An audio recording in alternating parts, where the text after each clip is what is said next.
Bonjour à tous, ravi de vous retrouver pour cette nouvelle émission des DCF à destination des membres de la CPME 31, une émission dédiée à tous les sujets qui tournent autour du commerce et des commerciaux. Aujourd'hui, nous allons, comme à notre habitude, aborder trois grands thèmes, la météo commerciale, les interviews et puis l'actualité des DCF.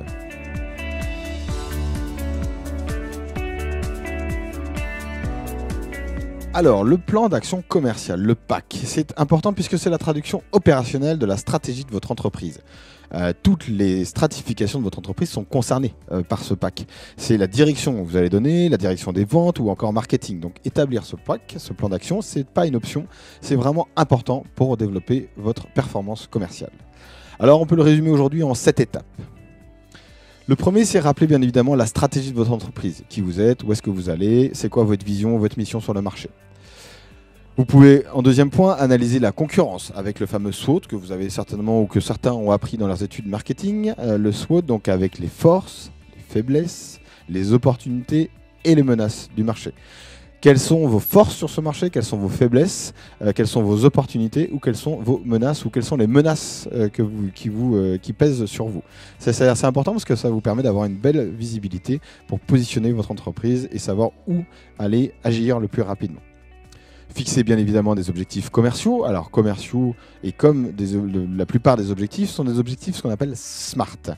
SMART, ça veut dire qu'ils sont spécifiques et facilement compréhensibles par la personne chargée de les atteindre. Ils sont bien sûr mesurables et on peut facilement les évaluer dans les actions mises en place. Ils sont ambitieux mais acceptables pour obtenir l'adhésion des troupes et bien évidemment réalistes. Si un objectif est perçu comme trop loin, comme inatteignable, il sera forcément démotivant. Et le dernier point, c'est temporel, puisqu'il doit être limité dans le temps. On ne fixe pas un objectif pour les 5, 6, 10 prochaines années. On fixe des objectifs à 3 mois, à 6 mois, à 1 an, mais avec des éléments bien factuels dans le temps. Point 4 de votre PAC, choisir ses cibles.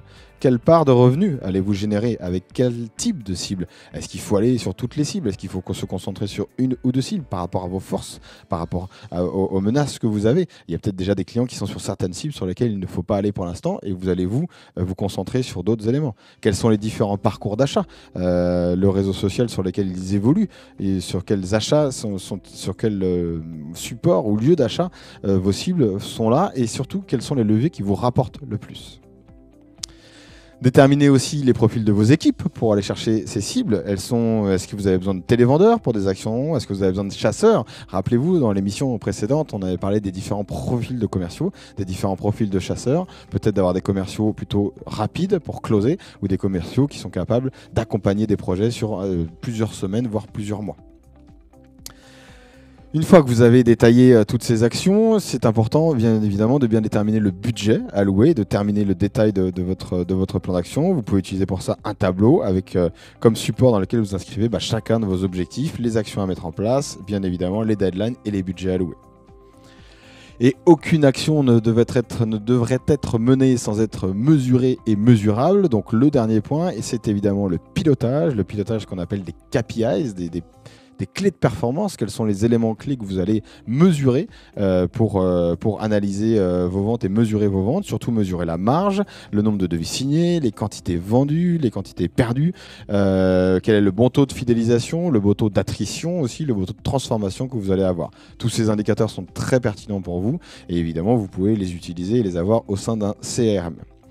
Donc voilà, le plan d'action commercial, 7 étapes, 7 éléments qu'on peut résumer ensuite dans des tableaux avec des actions, le responsable, les deadlines, les budgets et surtout la mesurabilité qui est très importante.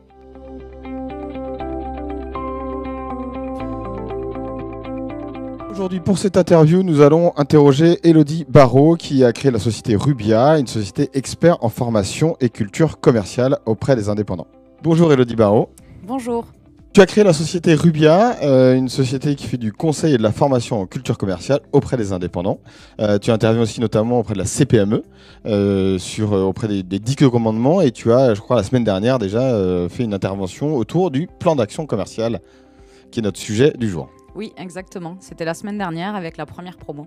Alors aujourd'hui, c'est notre sujet, le plan d'action commercial, un outil de décision, un outil de communication qui permet de choisir ses cibles, d'engager aussi des actions, donc son action commerciale. On est vraiment ravis de t'accueillir en tout cas pour ces témoignages concrets. Alors, première question, Pour un indépendant, c'est quoi un plan d'action commerciale? À quoi ça sert concrètement? C'est une très bonne question parce qu'en règle générale, un plan d'action commerciale, on va l'utiliser quand on a des commerciaux, quand on a des équipes pour les piloter. Bon, quand on est indépendant, on est tout seul. C'est pas pour autant qu'on n'a pas besoin de s'auto-piloter. L'idée, c'est vraiment d'avoir une feuille de route. C'est que plus les actions vont être posées, planifiées, plus ça va permettre, soit quand on va se structurer, soit au fil de l'évolution de l'entreprise, de pouvoir du coup gérer les actions à mettre en place, correctives ou pas. Et donc, c'est une vraie feuille de route, un plan d'action commercial, même quand on est indépendant. Ça permet vraiment de se préparer pour l'avenir, se préparer peut-être à grandir, mais en tout cas, c'est important d'avoir cette feuille de route. Alors justement, on parle de jeunes entreprises, d'indépendants. Est-ce que c'est différent quand on est une jeune entreprise ou une entreprise un peu plus mature, senior, ce plan d'action commercial, est-ce que la mise en place est différente?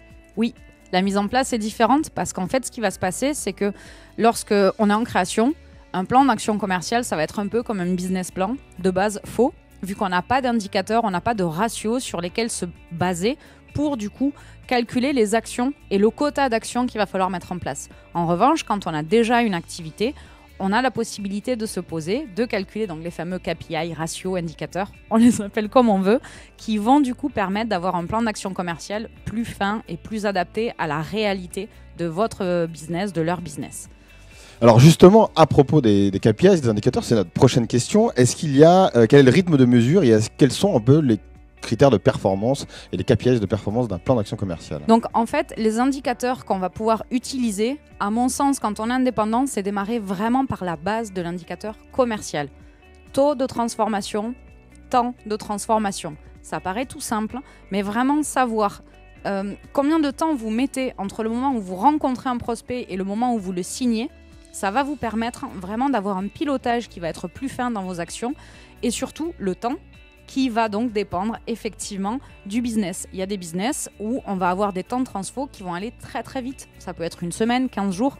Il y en a d'autres lorsqu'on va démarcher des prescripteurs, des partenaires. Ça peut prendre 6 mois, 1 an, voire 2 ans. Donc effectivement, ces ratios-là de base peuvent vraiment permettre de commencer. Ça, c'est un vrai sujet. Tu m'avais dit une fois que tu avais accompagné des entreprises qui voulaient justement se dire tiens, en 6 mois ou 8 mois, ça va aller. Et en fait, il lui a fallu 1 à 2 ans.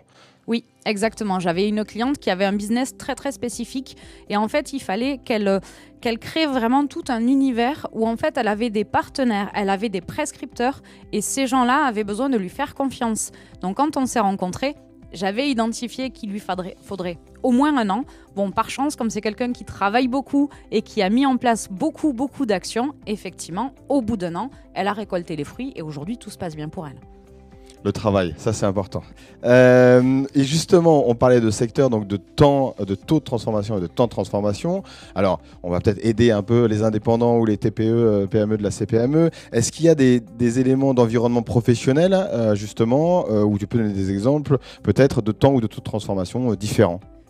Alors oui, effectivement, il peut y avoir, même pour la même entreprise, en fonction des types de prestations, de produits ou de services qu'on va vendre, on peut avoir des temps et des taux de transfo différents. C'est-à-dire qu'on va avoir par exemple ce qu'on va appeler le quick win, c'est-à-dire le produit ou le service qui va transformer rapidement, facilement et on va dire de manière en volume. Et il se peut qu'on ait d'autres prestations qui sont sur du long terme, sur du sur-mesure, parfois en vente complexe. Et là, en règle générale, on va être plutôt sur des mois. Donc dans ce monde professionnel, quand on monte une entreprise, on fait appel à beaucoup d'expertise, des expertises gestion, RH, technique, digitale aussi et commerciale. Et dans ce plan d'action commerciale, on travaille aussi souvent avec 3 piliers, le marketing, la communication et le commerce. Comment pour toi ces 3 piliers s'imbriquent-ils dans ce plan d'action commercial et comment est-il efficace pour générer du business? Effectivement, surtout dans l'univers des indépendants, on a tendance à mélanger marketing, commercial et communication. Je m'en suis encore rendu compte la semaine dernière, lorsqu'on parle de plan d'action commercial, beaucoup de personnes s'attendent à ce qu'on travaille le positionnement et le ciblage. Sauf que lorsqu'on veut faire un plan d'action commercial, toute cette partie-là, normalement, a été vue en amont avec le marketing. Tout ce qui va être définition de la cible, définition du positionnement, qu'est-ce que je vends, à qui et pourquoi, c'est du marketing et les commerciaux. La partie commerciale intervient en fait sur une partie opérationnelle. C'est-à-dire que je sais ce que je veux vendre, à qui et pourquoi. L'idée, c'est de mettre en place des actions concrètes Et ça, c'est la partie du commercial. Et ce qui va se passer, c'est que la communication, normalement, doit être liée avec la partie marketing et commercial. Il faut vraiment que tous les trois, on arrive à se parler parce qu'on va utiliser souvent des outils communs, mais surtout, ce sont 3 domaines, 3 métiers qui ont le même but, faire du business, amener des clients, apporter de la valeur. On va employer les termes qu'on voudra, sauf qu'en fait, en réalité, on est vraiment là pour servir, en fait, pour amener des outils pour pouvoir apporter des clients. Et donc, l'idée, c'est que plus on communiquera tous ensemble avec le même vocabulaire, avec les mêmes images, plus on va avoir de la cohérence, plus ce sera facile derrière, sur le terrain, d'actionner en fait. Donc, le marketing en amont, le commerce pour vendre les produits et on parle souvent de support de communication, donc la communication en support des commerciaux pour les aider à vendre. Oui, sauf qu'en fait, aujourd'hui, on se rend compte que la communication peut venir avant le commerce. Parce que beaucoup de personnes, beaucoup de prospects vont avoir d'abord un rapport avec le virtuel de votre entreprise, la création de contenu, de la communication, parce que vous avez une proposition, en fait, vous avez décidé de faire de l'inbound marketing, et du coup, le commercial va venir après. C'est aussi possible, mais en fait, ce qui va se passer, c'est que le commercial va intervenir lorsqu'il va y avoir besoin de l'interaction avec un humain.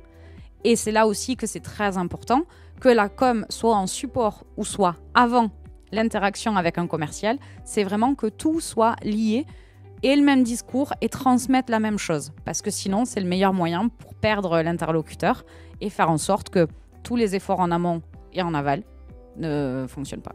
Et c'est ça, le consommateur est éduqué, en plus il sait déjà tout avant de venir voir le vendeur, donc ça change aussi complètement aujourd'hui le métier de vendeur. Mais c'est un autre sujet, le digital comme changement et qui accompagne en tout cas le changement des commerciaux, tout ce monde qui bouge et qui va vite, qui change aussi le métier de commercial. Mais on pourra en parler des heures, ça fera peut-être l'objet d'un autre interview ou d'une autre émission. Merci beaucoup Elodie pour toutes ces informations. J'espère que, chère membre de la CPME, elle vous a apporté quelques éléments. Vous pouvez retrouver, mais je vais te laisser l'expliquer mieux que moi, ou vous avez déjà retrouvé en tout cas Elodie autour des 10 commandements, et vous pouvez peut-être la retrouver à d'autres occasions. Oui, alors déjà effectivement sur l'annuaire de la CPME, sur l'application Qui est qui ou Kiki, je ne sais même plus comment on l'appelle. Et donc c'est un plaisir pour moi d'intervenir dans le cadre de la CPME où effectivement j'interviens sur les 10 commandements et des DCF. Une association qui me tient à cœur et avec laquelle je prends beaucoup de plaisir du coup à partager la fonction commerciale. Merci beaucoup, merci à tous d'avoir suivi cette interview.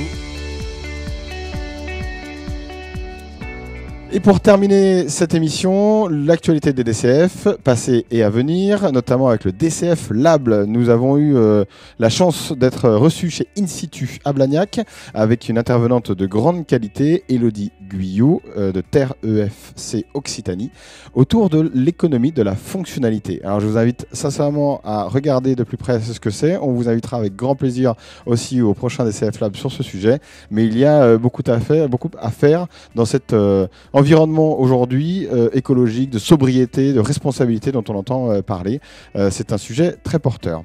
Prochain événement, comme tous les premiers vendredis du mois, le vendredi 7 octobre à 12h30 au Novotel Compense Caffarelli, la fameuse table d'hôte des DCF, dans laquelle vous êtes les bienvenus et vous êtes conviés. Également, actualité, je vous invite à vous rapprocher de notre coordinateur, aussi Thomas, le coordinateur des DCF, avec l'email contact@dcf31.com, pour vous joindre à notre AG, l'Assemblée Générale, du 17 octobre prochain. Le lieu est encore à préciser, mais on vous enverra toutes ces infos. Et si vous le souhaitez rencontrer les DCF, nous sommes aussi présents le 3 octobre à la Mêlée Numérique pour parler de la place des commerciaux dans un monde digital en transformation. Merci à tous d'avoir suivi cette émission et on vous retrouve très vite. Bonne journée.